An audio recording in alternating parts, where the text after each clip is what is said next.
Figured before we get into the install, I'd give you like a 2 weeks after. I roughly have 500 miles on the Freedom off-road upper control arms. There they are.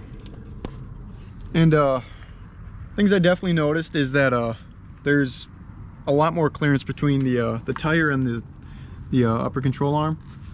So it eliminates any chances of any scraping on the tires or restricting any travel movement. And honestly, I really can't think of any cons for it. They're pretty cheap, rebuildable, and they do the job. It fixes the geometry, so I'm sure it gives you a smoother ride, but I can't really tell. So, all right, let's get into the install. All right, so today we're going to be installing the Freedom off-road upper control arms.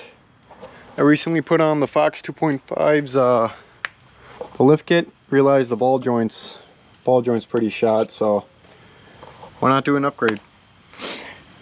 Yeah, these things were under 400 bucks for the pair, and totally rebuildable. You can replace the bushings, you can replace the ball joint. The ball joint's greasable right under this cap. So let's get to it. First thing, let's take off the tire.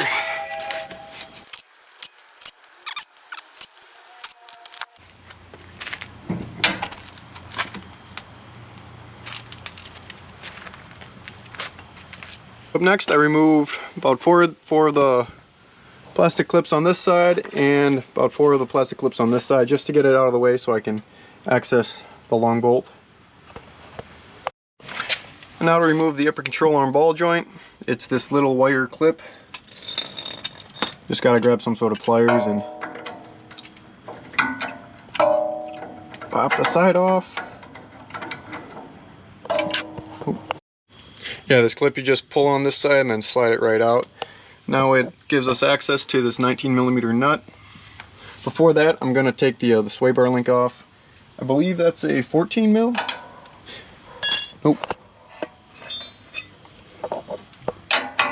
It's a 17mm with a 6mm Allen wrench right in the top of the bolt. I recently had all this apart, so all these bolts are they're not very seized in there.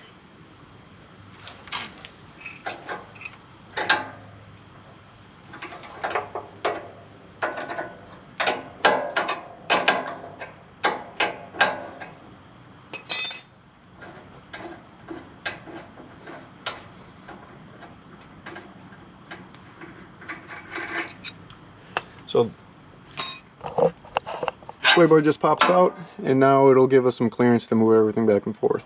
Before I take this off again, I'm going to remove this 12mm bolt that holds on our speed sensor wire. Correction, this wheel speed sensor wire was a 10 mil, and this brake line was a 12 mil. Now with this bracket, you got to be careful because this is a hard line. You don't want to bend or kink that too much. Just move it out of the way enough so we have clearance. So now we can tackle this 19 mil. Alright, got a metal one. Just give it.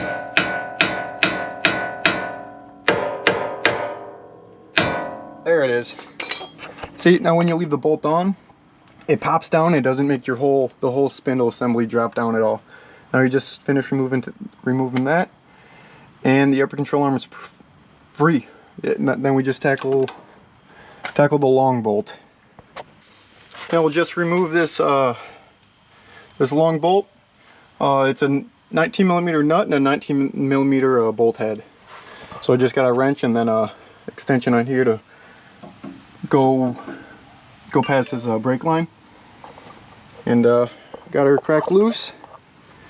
Just got to finish her up. Now a huge complaint for doing upper control arms is this bolt head hits this this seam right here. So the solution is get some channel locks and bend it out of the way, make some clearance, so then the bolt head can just slide right behind it. Now you gotta be careful. It looks like an AC line's behind it, and then a wiring harness up here a little more, connecting to this plastic clip. So just be careful you don't pinch any of those. Now I'm sure we're gonna have to go through the hood and wiggle it out. Okay, finally got it out.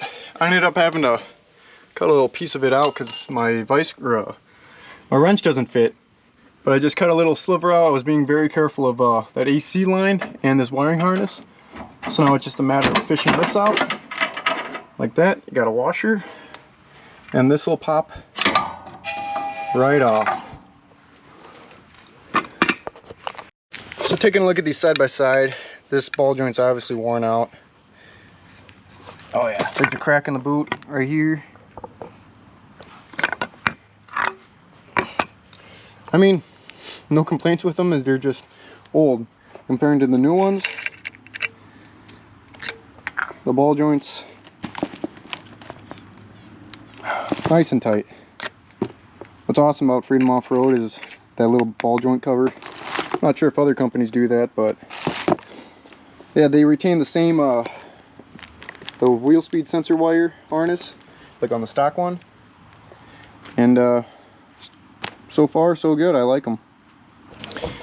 And for why I went for a ball joint instead of like the uniballs is I live in Wisconsin, and in the winters tons of salt, and I really don't want to like worry about having to like re-lubricate them every day, every other day. I don't know how often I have to, but just take that one little bit of worry out. All right, so we shut the lights off. This project's taking a little longer than expected because I wanted to adjust the coils, but we got the upper end just loosely in. So far so good. Putting this bolt in was a pain. Ended up having to fish it through right down here through all those wires, and now it's on to reassembly. So let's get her done.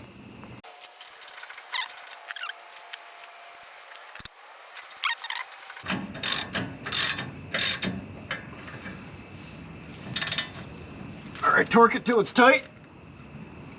She's tight. All right, it's all in now. Time to do the other side. Now to grease it, you just pop that off, put a few squirts in, pop the cap back on, pop the cap back on. Oh, and then lastly, you just gotta fold these flaps right back up, and then go get yourself an alignment because it's gonna be out, I'm sure.